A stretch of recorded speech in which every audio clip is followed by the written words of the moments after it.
जो highest moral ground आप ले रहे हैं, काश ये हाईएस्ट मॉरल ग्राउंड जो है वो आपने लिया होता सादिक संजरानी साहब के अदम एतमाद के मौके पे, जब आपने अपोजिशन के लोगों को अपने साथ मिलाया। मैं खरीदने का लफ्ज़ अभी भी यूज़ नहीं करा, मेरे पास कोई एविडेंस ही नहीं है, लेकिन वो जो ज़मीर जागे थे उसकी ज़रा एक झलक जो है आपके वज़रा की, वो ज़रा देख ले, उसके बाद फैसला करें। मॉरल ग्राउंड पे सारे एक जैसे ही नीचे हैं या सारे एक जैसी बराबर है? दिखा सुनवा दें जी।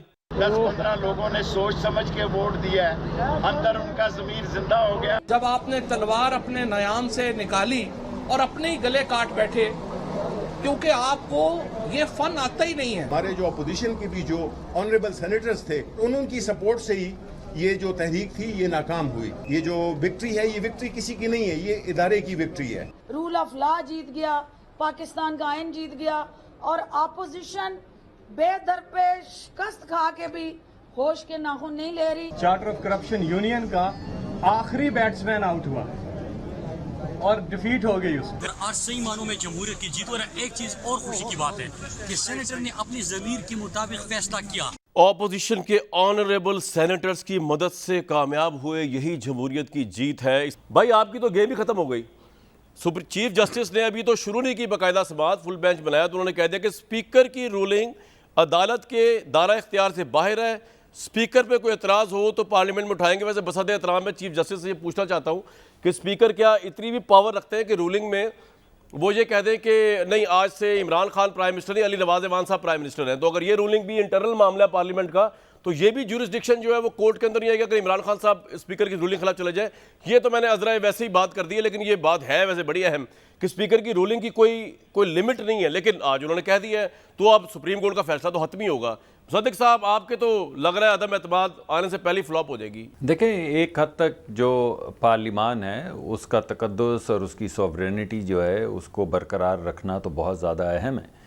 और ये बात ठीक है कि हर चीज़ के अंदर कोर्ट्स को पार्लिमान के अमूर के अंदर इंटरफेयर नहीं करना चाहिए। जी जी। मगर दूसरी तरफ जो हमारी जुडिशरी है उसका एक रोल है, और रोल ये है कि अगर कोई ऐसी चीज़ उठती है जो गैर आइनी है या जिसमें आइन की इंटरप्रिटेशन की ज़रूरत है, तो फिर यह मुकर्रर है कोर्ट्स के ऊपर, जुडिशरी के ऊपर, कि वो उसको इंटरप्रेट करे। ये बात ठीक है कि हमें कॉशन लेनी चाहिए और हर चीज़ को अदालतों में नहीं लेकर जाना चाहिए।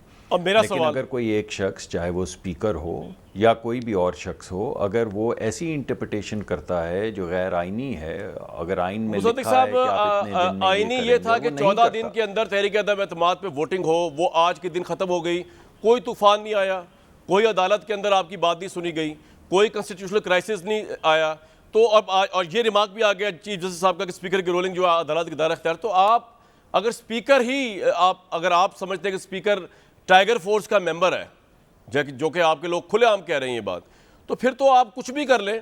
स्पीकर ने कह दिया मेरी मर्जी है इजलास कब बुलाऊं, कब मैं इजलास को वो कर दूं, पोस्टपोन कर दूं, आप ये तो काम चलता रहेगा लम्बा, जब तक ये डिस्क्वालीफाई डी हो जाएंगे सारे। ये जी, मैं ये बात नहीं समझता। मैं समझता हूँ कि अदालत इसको इंटरप्रेट करेगी। अगर अदालत ने बेंच ना बनाना होता, अगर अदालत को इंटरप्रेट नहीं करना था, तो आज अदालत उसको रिजेक्ट कर देती और उसके ऊपर कोई रूलिंग दे देती। नहीं सर, लेकिन अदालत जिन 4 सवालों पे सर मेरी आपसे डिस्कशन है बड़ी इंपॉर्टेंट, ये अदालत जिन 4 सवालों के ऊपर फुल बेंच बना रही है, उसके अंदर ये तो कहीं भी सवाल नहीं है कि स्पीकर की रूलिंग अदालत के दायरे इख्तियार में है या नहीं। क्या आपने ये इशू रेज किया? या तो आपको चाहिए था कि आप आज कहते कि जी स्पीकर की रूलिंग जो है उसकी क्या इंतहा है, क्या वो कॉन्स्टिट्यूशन से अबव जाके भी कोई रूलिंग दे सकता है और वो फिर भी कानून के दायरे कार में नहीं होगी, फिर तो बात समझ आती। वो तो अदालत ने तो फुल बेंच बनाया है, इन 4 सवालों पे उसका ताल्लुक स्पीकर की रूलिंग से तो है ही नहीं। ये तो उनका वैसे ही रिमार्क आ गया बीच में। ये आप बिल्कुल ठीक कह रहे हैं, लेकिन आपने आज देखा है कि तमाम जो सियासी जमातें हैं उन्होंने ये बात कही है कि जो स्पीकर साहब हैं वो आइन को पामाल कर रहे हैं। और कुछ सियासी जमातों ने और कुछ अरकान ने तो ये भी कहा है कि ये आर्टिकल 6 के उसकी फ्रेमवर्क के अंदर आता है, बिकॉज आइन में एक क्लियर चीज़ लिखी है। स्पीकर जो है वो कहता है कि मैं नहीं मानता इस आइन को, उठाओ इसको रद्दी की टोकरी में फेंक दो। तो ये तो पहले मुसद्दिक साहब, मैं एक बात ये कह रहा हूँ कि 25 तारीख को भी अगर इजलास बुलाया जाएगा, वहाँ पे फातिहा ख्वानी की जाएगी, उसके बाद स्पीकर साहब उसको तहरीक अदम एतमाद पे वोटिंग नहीं करेंगे, गैर मुय्यना मुद्दत के लिए मुलतवी कर देंगे, देन व्हाट नेक्स्ट, क्या करेंगे आप? जी बिल्कुल, फिर इसको अगर ऐसी चीज़ होगी, एक तो स्पीकर साहब मैं समझता हूँ कि अपनी तजलील करवाएंगे, इदारे की तजलील करवाएंगे, और जो भी उसके कॉन्सिक्वेंसेस होंगे उनको बेयर करने पड़ेंगे। मगर उससे ज़्यादा अहम चीज़ ये है कि क्या उसके बाद अदालत में अगर हम इस बात को लेकर जाते हैं कि एक शख्स है वो आइन को पामाल कर रहा है, बिल्कुल उसी तरह जिस तरह डिक्टेटर्स रद्दी की टोकरी के अंदर आइन को फेंकते रहे हैं, तो क्या अदालत उसमें इंटरवीन नहीं करेगी आपके ख्याल में? मेरा तो ख्याल है कि ये मामला जब आपके सामने आ चुका था, मुझे नहीं समझ आ रहा, आपने पूरी कौम को हिजार में मुब्तला किया है अदम एतमाद को लेके। 14 दिन उससे पहले, 3 हफ्ते पहले कब आएगी, स्टॉक एक्सचेंज गिर रही है, हुकूमत की सारा फोकस इस पे हुआ है, गवर्नेंस के इश्यूज ओवरलुक। सर सुन तो ले, महंगाई का इशू नीचे चला गया, मीडिया पे नहीं आ रहा। इमरान खान साहब सही खुश है आपकी हरकतों से, आप लोग ऑपोजिशन की। अब आप जो है वो कह रहे हैं कि 25 के बाद फैसला करेंगे। भाई आपको जब पता है इंटेंशन को और आप सीरियस है वोट ऑफ नो कॉन्फिडेंस के लिए, तो आप आज ही बात करते अदालत से कीजिए। अगर स्पीकर की जब चीफ जस्टिस ने ये कहा था, आप पूछते आपके लॉयर किधर थे, वो कहते हैं कि सर अगर ऐसी रूलिंग दे दें जो कॉन्स्टिट्यूशन से भी अबव हो, तब भी ये असूल लागू होगा जो आप फरमा रहे। आपने नहीं पूछा।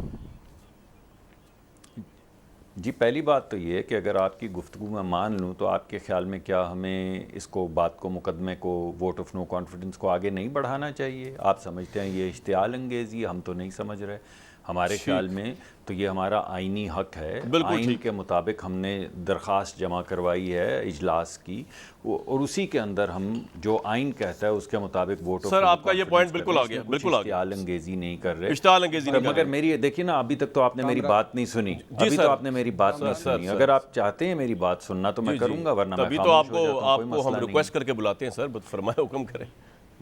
जी मैं इसीलिए हाजिर हुआ हूँ, मैं बोलने की बार बार कोशिश कर रहा हूँ। जी।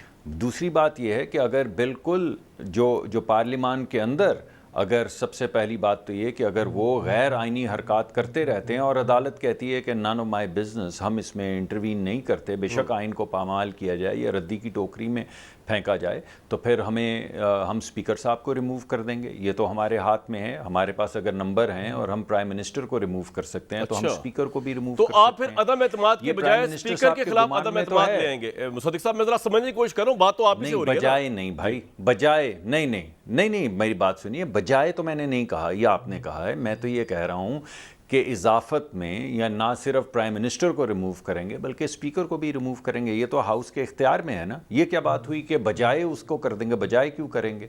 अगर स्पीकर मुसलसल कुछ नहीं करेगा तो स्पीकर को भी रिमूव करेंगे, प्राइम मिनिस्टर को भी रिमूव करेंगे, और आइन जो है उसको दोबारा से रिवाइव करेंगे। आपका पॉइंट बिल्कुल आ गया। आपके ज़हन में ये है कि हम स्पीकर के खिलाफ जाएंगे।